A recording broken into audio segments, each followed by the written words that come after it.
Buen día para todos, mi nombre es Santiago Orozco, yo soy residente de primer año del posgrado en anestesiología de la Universidad de Caldas y voy a presentar la siguiente charla sobre dispositivos cardíacos implantables, centrándonos específicamente en lo que debe saber el anestesiólogo y en algunos puntos prácticos importantes para esto. Esta es alguna de la bibliografía en la cual me basé para la siguiente presentación y este es el contenido de la charla. Vamos a hablar acerca de algunas generalidades sobre los dispositivos cardíacos implantables, un tema muy importante que es la interferencia electromagnética. Hacemos énfasis en la evaluación perioperatoria, es decir, el pre, el intra y el posoperatorio.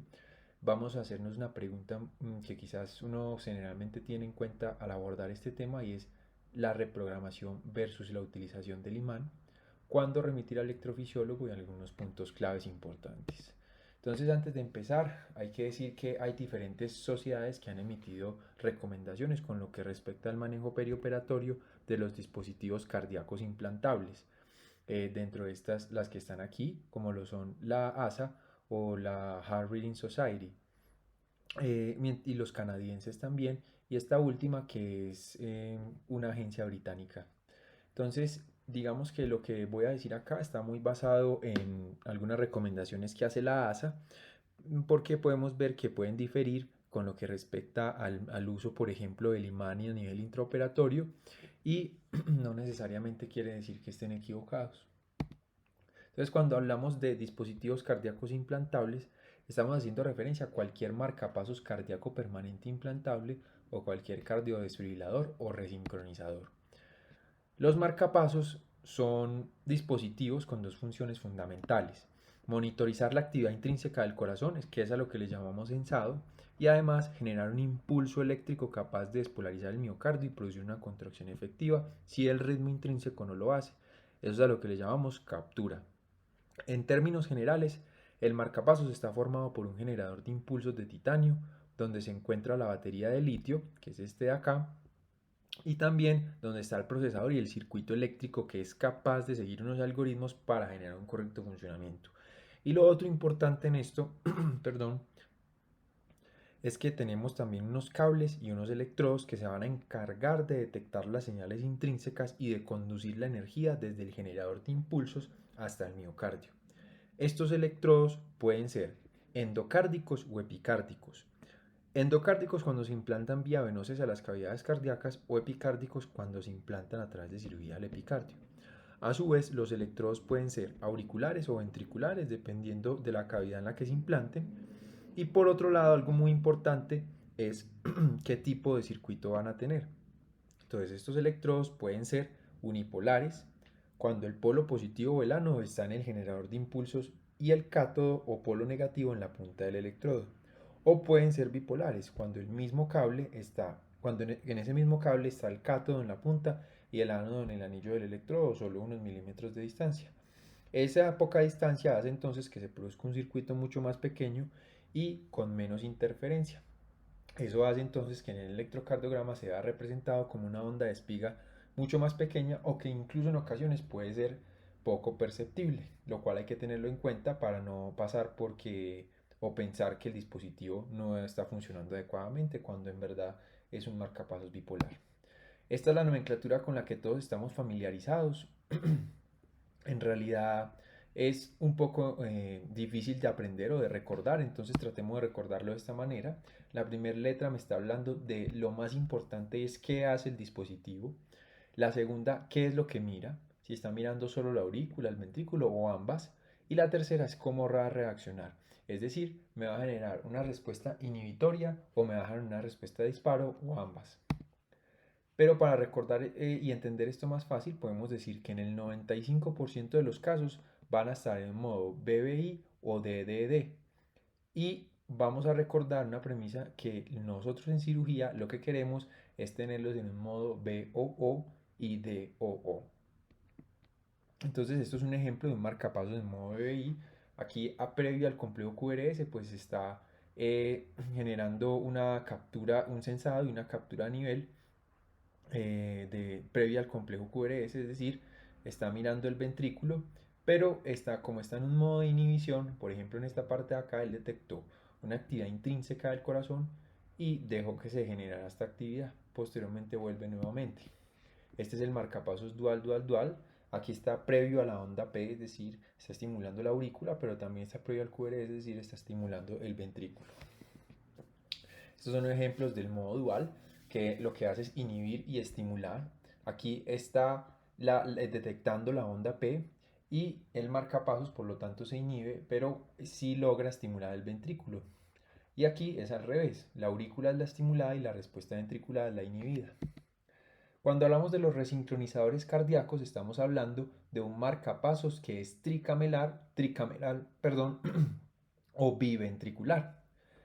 En realidad, el implante de estos, en realidad, aunque lo puede hacer, no es generar tratamiento para las bradiarritmias, sino que tiene el objetivo de resincronizar las contracciones de ambos ventrículos en pacientes con falla cardíaca y sincronía eléctrica.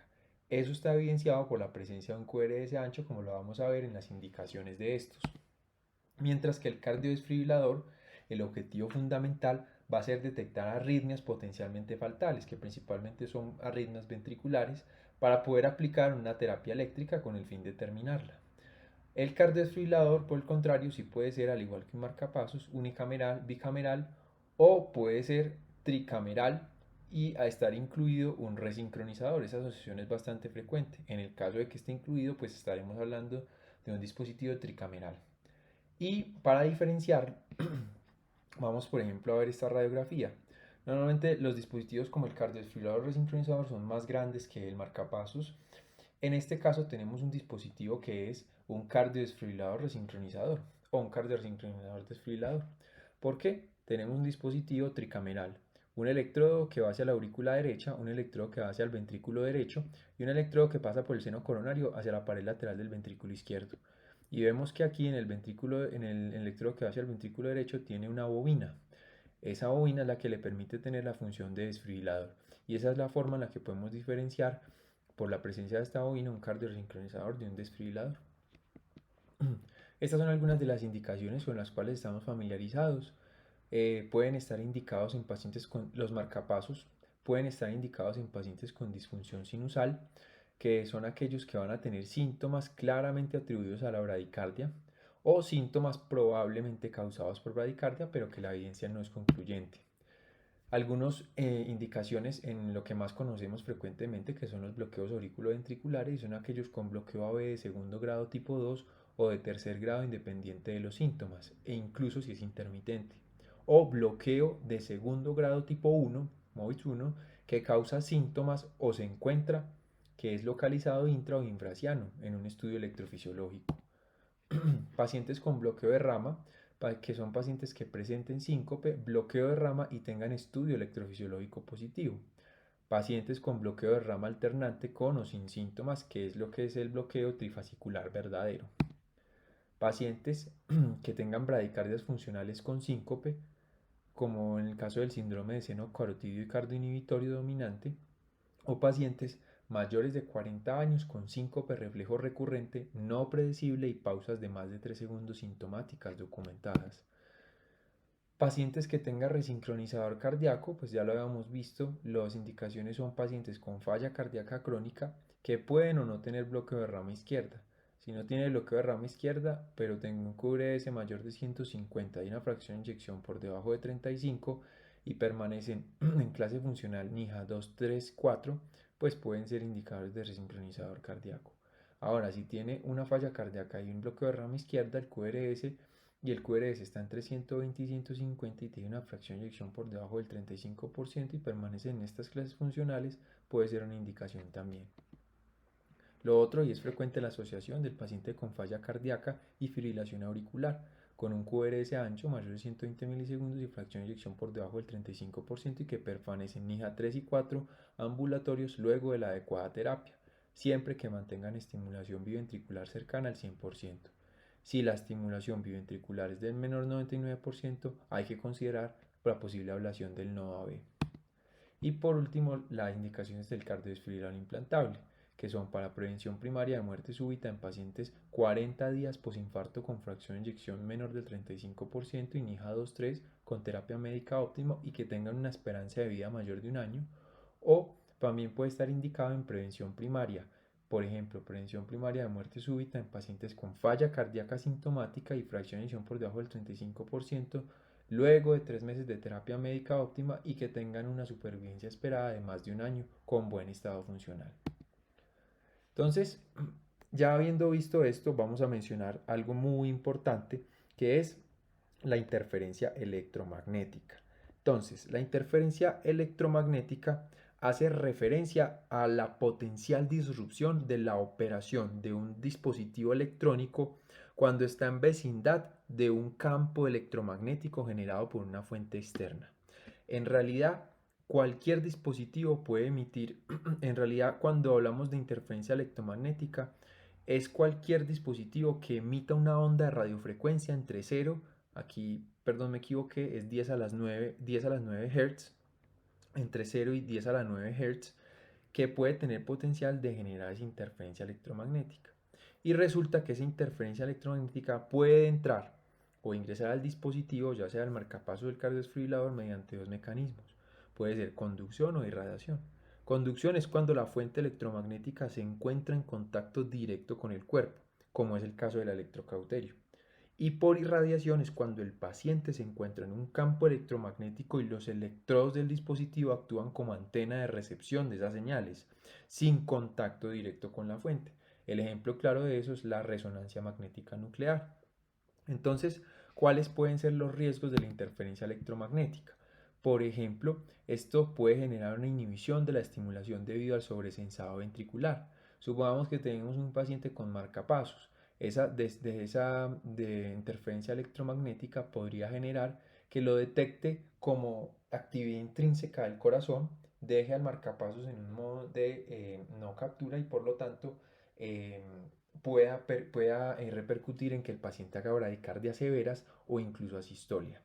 Lo otro, por ejemplo, es que si el paciente tiene un cardiodesfibrilador, esa interferencia electromagnética la interprete como posibles taquiarritmias malignas y resulte en la entrega inapropiada de una descarga, lo cual puede ser mucho peor. O incluso también la propia interferencia electromagnética podría generar un daño directo al dispositivo. Este es un estudio de cohorte prospectivo publicado en Anesthesiology en 2019, donde hablan específicamente de esa interferencia electromagnética y donde podemos ver que una de las recomendaciones es que se hagan, principalmente se sospeche el riesgo de esta cuando tengamos procedimientos supraumbilicales. Y aquí lo podemos ver. Por ejemplo, cuando se utilizó electrobisturí unipolar o monopolar, se causó una interferencia electromagnética en un 20% de los pacientes sometidos a cirugía no cardíaca supraumbilical, 29% cirugía intratorácica cardíaca, pero 0% de interferencia electromagnética si la cirugía fue infraumbilical. Entonces podemos tener múltiples fuentes de interferencia electromagnética, no solo el electrobisturí, podemos tener la radiofrecuencia, la radioterapia, la resonancia magnética e incluso la neuroestimulación. Eh, Aunque esta pues está hoy en día siendo un poquito debatida, pero digamos que hasta tener mayor y más confiable evidencia, pues hay que considerarla aún como posible fuente de interferencia electromagnética. Cuando hablamos entonces del electrocauterio, que es uno de nuestros principales temores con esta interferencia electromagnética, entonces tenemos el dispositivo monopolar y el dispositivo bipolar. El dispositivo monopolar, entonces aquí tenemos una unidad electroquirúrgica donde sale una corriente de radiofrecuencia de entre 300 kHz y 5 MHz sobre el tejido humano, que se va a transmitir a través de este electrodo activo, que sería representado por el lápiz. Y posteriormente va a regresar por el electrodo de retorno o que está representada en este caso por la placa. Ese electrodo de retorno, también llamado electrodo de dispersión, lo ideal es que en pacientes con cardiodispositivos se coloque lo más lejos posible de este, para precisamente evitar esa interferencia electromagnética o disminuirla en lo que más se pueda. Hay importante considerar también que estos pueden ser de corte de coagulación. Corte lo que me va a generar es una señal constante de radiofrecuencia y la coagulación son señales intermitentes. Mientras que el electrodo bipolar, la corriente llega y regresa por el mismo electrodo. Es decir, se aplica, puede ser, la corriente se puede aplicar entre las dos puntas de una herramienta como una pinza o tijeras y no se aplica ningún electrodo neutro, es más seguro de hecho. Es casi siempre el que debemos utilizar en neurocirugía o oftalmología. Entonces, habiendo entendido la parte de interferencia electromagnética, adentrémonos entonces en la evaluación perioperatoria. Para esto, entonces, iniciemos con un pequeño caso clínico donde tenemos un paciente portador de un cardiodesfibrilador implantable y que tiene un diagnóstico de hernia umbilical, con indicación de intervención quirúrgica por parte de cirugía general. El paciente y su familia en realidad son malos informantes e indican que no recuerdan cuándo fue la última reprogramación del dispositivo y que ellos creen que fue hace 3 años, pero no recuerdan bien. Usted como anestesiólogo de turno le preguntan cuáles son los tiempos para considerar una adecuada revisión del dispositivo previo a esa cirugía programada. En realidad eso depende de la asociación que lo recomiende o de la que se lea. Por ejemplo, la ASA recomienda que este sea al menos se haya revisado 3 a 6 meses antes de la realización del procedimiento. La Heart Rhythm Society recomienda un poco más específico que para cardiodesfibriladores sea de 6 meses, para marcapasos de 12 meses y para cualquier resincronizador de 3 a 6 meses. Entonces, cuando hacemos la evaluación preoperatoria de estos pacientes, hay unas preguntas importantes. Primero, determine siempre qué tipo de dispositivo y qué función tiene ese dispositivo. Y posteriormente, determine si él es marcapasos dependiente el paciente o no. ¿Quién es un paciente marcapasos dependiente? Son aquellos con bradicardia que causa síncope, son aquellos con ablación nodal atrioventricular exitosa y que resultó en la implantación de ese dispositivo cardíaco, o aquellos en los que no hay evidencia de actividad ventricular espontánea. Estos son pacientes marcapasos dependientes y hay que tenerlo muy claro, ya vamos a ver por qué. Lo otro es determinar si el paciente tiene un dispositivo cardioimplantable, un cardiodesfibrilador. ¿Qué pasa? Si yo tengo un dispositivo que sea un cardiodesfibrilador, pues ya sabemos que mi principal propósito va a ser la función antitaquiarritmia. Pero resulta que hay pacientes que pueden necesitar también de la función de marcapasos que tiene el cardiodesfibrilador. Y sobre todo es muy importante tener eso en cuenta en pacientes que sean marcapasos dependientes, al igual que también necesiten del cardiodesfibrilador. ¿Por qué? Porque cuando yo interfiero con el imán para tratar de disminuir la interferencia electromagnética, el imán sí me puede suprimir la respuesta antitaquicardia, pero no suprime o no tiene efecto como tal sobre la función de marcapasos. Ya vamos a ver por qué es importante eso. Entonces, siempre obtener una buena historia clínica de un examen físico. El EKG, supremamente importante, parece obvio, pero hay que hacerlo. La radiografía de tórax resulta una muy importante herramienta, sobre todo cuando desconocemos muchos datos del paciente. Y esto es un ejemplo de lo que podemos encontrarnos si evitamos hacerle tan sencillamente una inspección al paciente. Y miren que en este caso puede haber una obstrucción del electrodo. Entonces siempre revisar los dispositivos. La radiografía de tórax, en este caso, para saber qué tipo de marcapasos o qué dispositivo tenemos dependiendo de las características, es una herramienta muy importante y de hecho podemos ver en algunas radiografías, dependiendo de la marca, que tienen ciertas indicaciones para saber qué tipo de dispositivo es. Eso ya depende de la casa comercial. Cuando hablamos entonces del imán, el imán lo que va a hacer es dejar a los dispositivos en un modo asincrónico. ¿Eso qué quiere decir? Que lo que va a hacer es que deja el dispositivo ciego o ignorando completamente cualquier actividad intrínseca del corazón o extrínseca, hablando de la interferencia electromagnética. Y deja el dispositivo haciendo una captura constante, es decir, que ignora completamente el sensado. Eso es lo que llamamos un modo sincrónico. Lo otro importante es que cuando yo coloco el imán en un dispositivo de estos, me va a generar una estimulación a una frecuencia establecida ya por la casa comercial o fabricante del dispositivo. Y eso lo conocemos como frecuencia magnética. Este es un ejemplo de un electrocardiograma de un paciente en el momento cuando le colocamos el marcapasos, en el cual genera un modo constante de captura, eso es ya modo asincrónico, ignorando completamente el sensado, y aquí cuando se quita, cuando vuelve nuevamente a su función cuando estaba programado. Entonces, este es un ejemplo de algunos dispositivos frecuentes y sus marcas, casas comerciales, y la frecuencia magnética al cual puede ser llevado. En este caso, Boston Scientific y St. Jude una frecuencia magnética de 100 latidos por minuto, Medtronic de 85 y Biotronic de 90. Esto puede ser una manera como burda, por decirlo así, de también saber el estado de la batería y la funcionalidad del dispositivo. Yo coloco el imán, lo pongo a una frecuencia magnética establecida y si yo veo que resulta en esta, probablemente puedo hablar de que el dispositivo sí pueda estar generando una buena funcionalidad. Como les digo, es algo burdo, pero puede ser una opción. En los cardiodesfibriladores dejemos claro que el imán va a encargarse de inhibir las terapias eléctricas, pero no deja la función de marcapasos que también tienen esos dispositivos en asincrónico. Eso es muy importante tenerlo claro. Y por lo tanto, si yo tomo un electrocardiograma con imán, no generará ningún cambio con respecto al electrocardiograma sin imán. La inhibición de las terapias de cardiodesfibrilador implantable es de gran utilidad en la cirugía, por la interferencia, por ejemplo, que se puede generar por el electrobisturí, y en estos casos yo necesito suspender esas descargas inadecuadas que se puedan generar por la interferencia. Veamos este otro casito clínico. Tenemos un paciente de 80 años que es portador de un cardiodesfibrilador implantable. Está programado para un reemplazo total de cadera derecha, llega al quirófano y como anestesiólogo de turno pregunta si el dispositivo fue programado por electrofisiología, a lo cual indican que no y el especialista solo está disponible hasta el otro día. ¿Qué haría usted? ¿Continúa con el procedimiento solo colocando el imán o usted prefiere que lo reprograme el electrofisiólogo? Entonces esto es para dar pie a una pregunta que puede ser muy frecuente y es, si yo necesito reprogramar el dispositivo y reprogramar, recuerden que quiere decir ponerlo en modo sincrónico, o suspender la terapia antitaquicardia, yo puedo utilizar siempre el imán. Es fácil, está ahí disponible el imán, ¿por qué no lo utilizo siempre?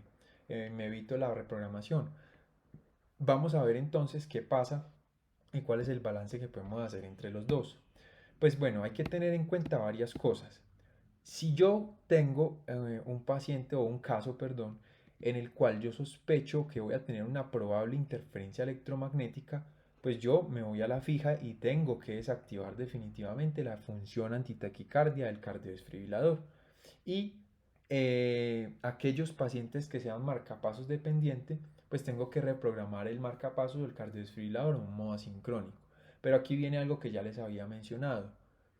Cuando yo tengo un cardiodesfibrilador y necesito poner en modo asincrónico el marcapasos, la función de marcapasos que también tiene el cardiodesfibrilador, yo no puedo hacerlo con un imán. El imán no tiene la capacidad de hacer eso.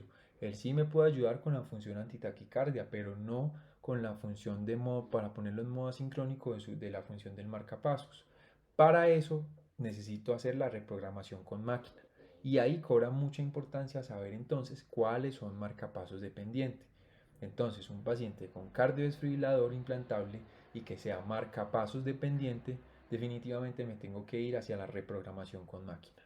Ahora, independientemente de que yo considere el riesgo de interferencia electromagnética, hay cosas tan pequeñas a considerar como por ejemplo el movimiento del paciente.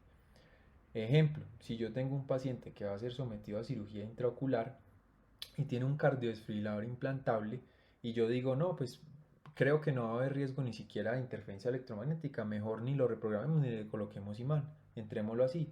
Y resulta que por X o Y motivo el paciente durante la cirugía hizo algo que él interpretó como un ataque a arritmia y por lo tanto mandó una descarga suficiente como para que el paciente se moviera durante el intraoperatorio, lo cual puede ser catastrófico en una cirugía intraocular o por ejemplo en una cirugía neurocirugía o en una cirugía urológica, entre otras. Entonces miren que el movimiento puede ser algo independientemente del riesgo de interferencia electromagnética.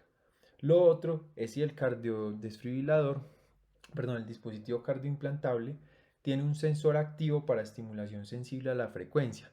Por ejemplo, un sensor mecánico que es un acelerómetro o un sensor fisiológico que es lo que llaman sensor de ventilación por minuto.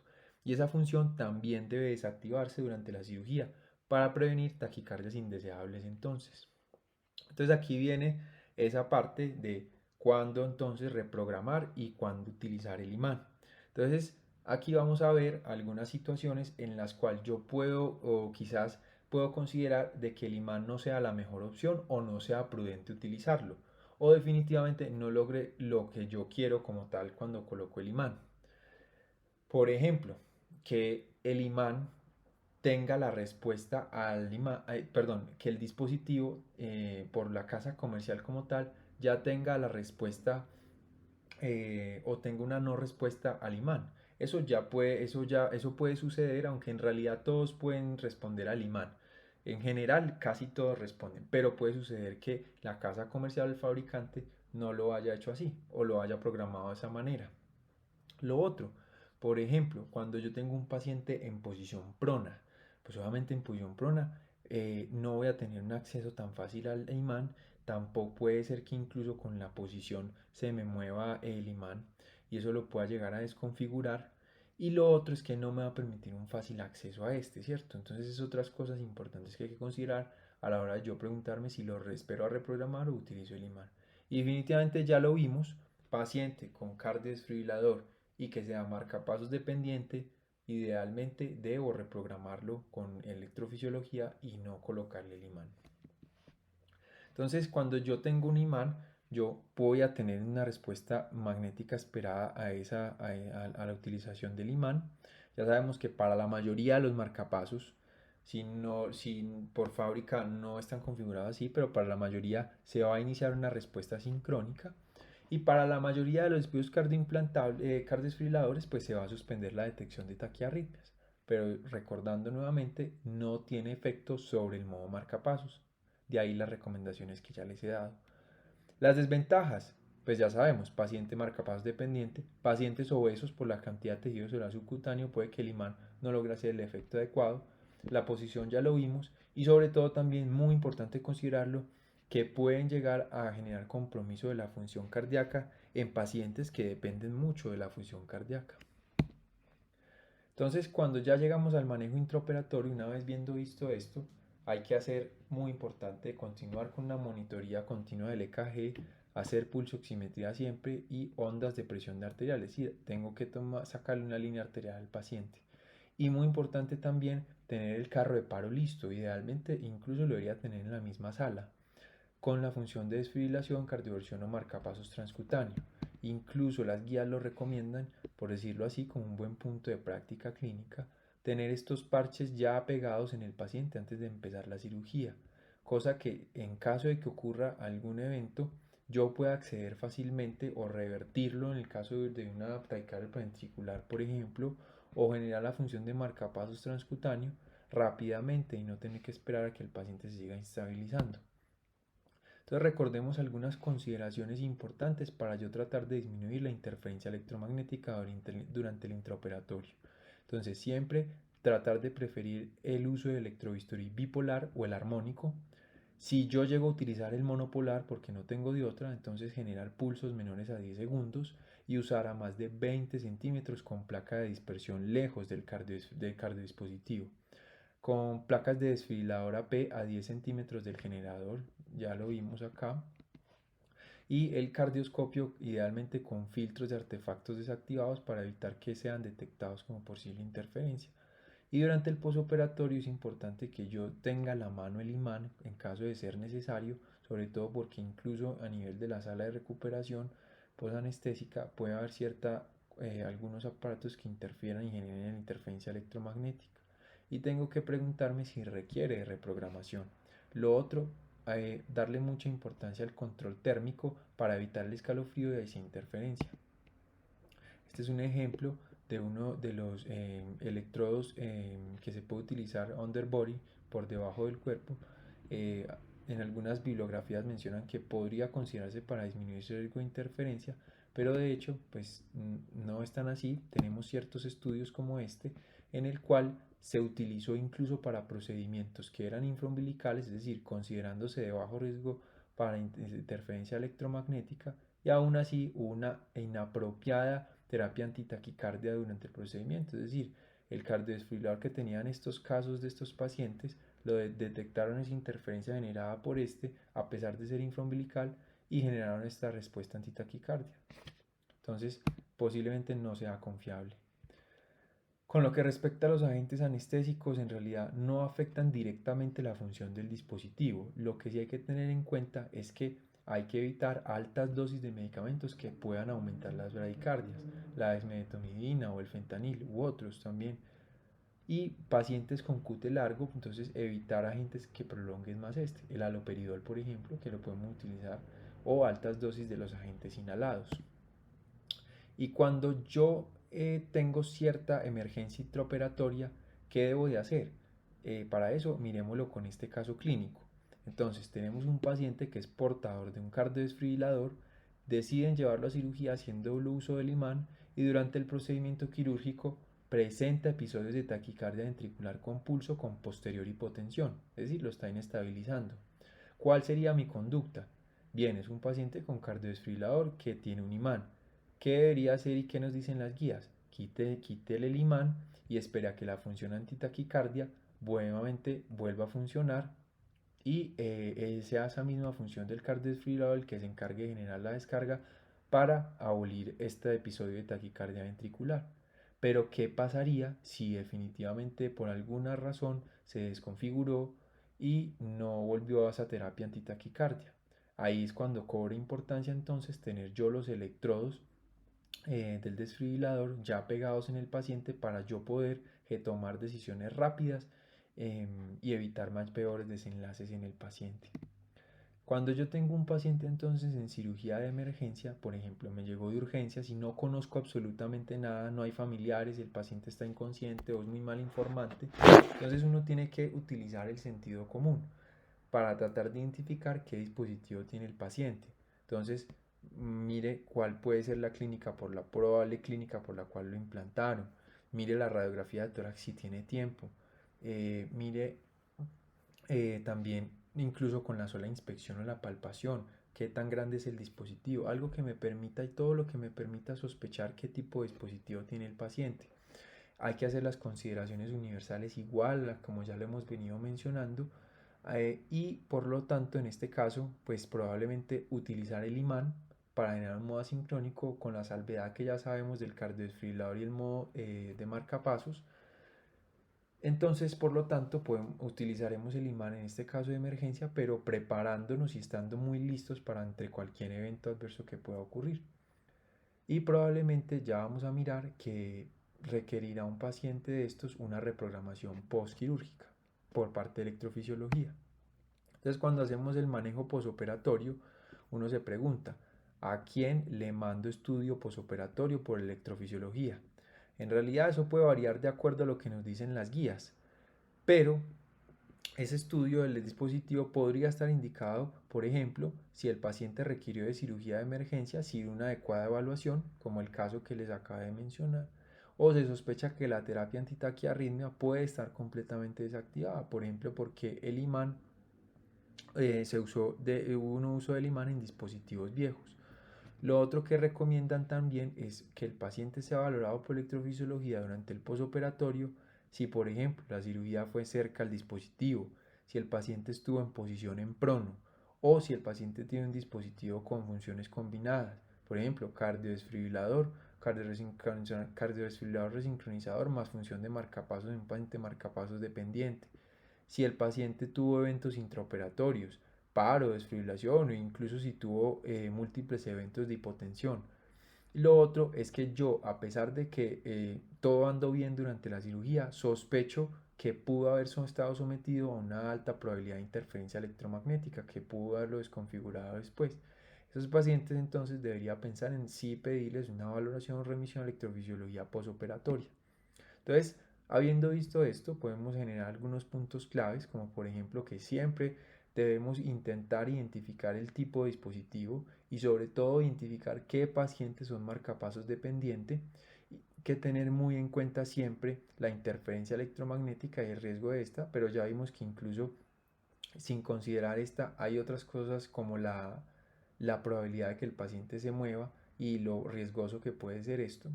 Hay que tener en cuenta cuando no es aconsejable el uso del imán y hay que estar muy preparados y muy bien preparados para un mal funcionamiento del dispositivo y sobre todo en aquellos pacientes que son llevados a cirugía de urgencia. Esas pues entonces lo que les quería decir acerca de los dispositivos cardíacos y lo que debe tener en cuenta